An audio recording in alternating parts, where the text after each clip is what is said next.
subsequent to the initial release of the Afghan war diaries, I hope everyone here is educated about this. Otherwise, I'll be saying things you don't understand. But how many people here know that there were 92,000 documents released, other than the fact that I just said it? Okay. So you have a feeling for this. And I should say, the feeling that other people have, and an interesting difference in perception versus reality. So the Pew Research Center in the United States, a conservative media research body, polled 1,000 people at the end of the week when we and the New York Times and Guardian der Spiegel released the news about this archive.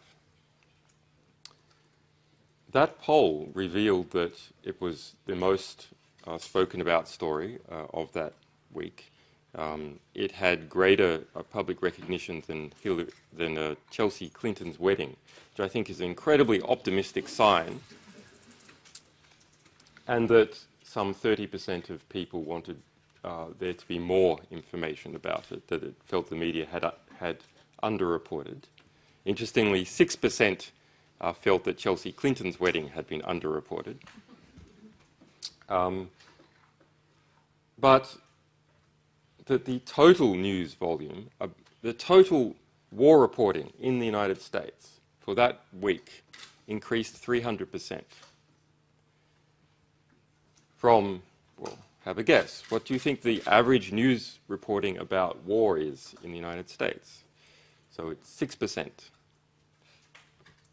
Although there's this extraordinary war in two of them, there's only 6% of the news is about these wars. But anyway, for that week it increased to 18%.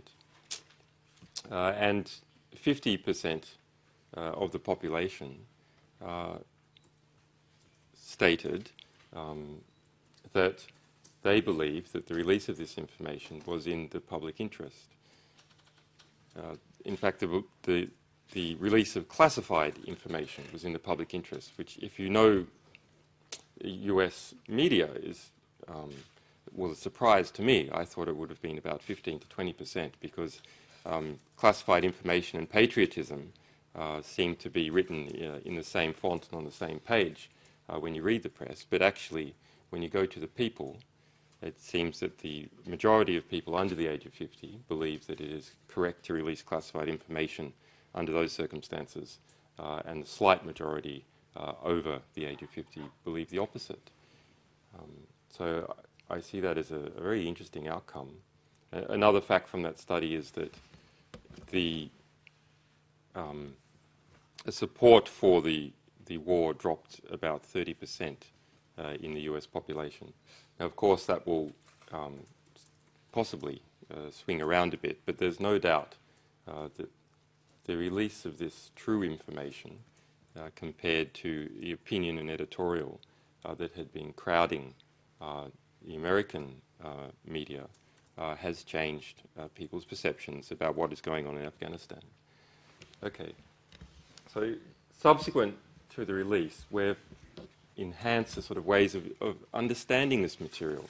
Now, it is not just censorship and containment and threats of legal action and classifications that keep important information about war away from the politics and away from journalists.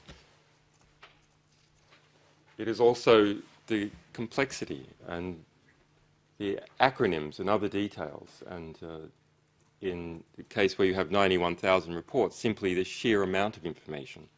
Which information is important?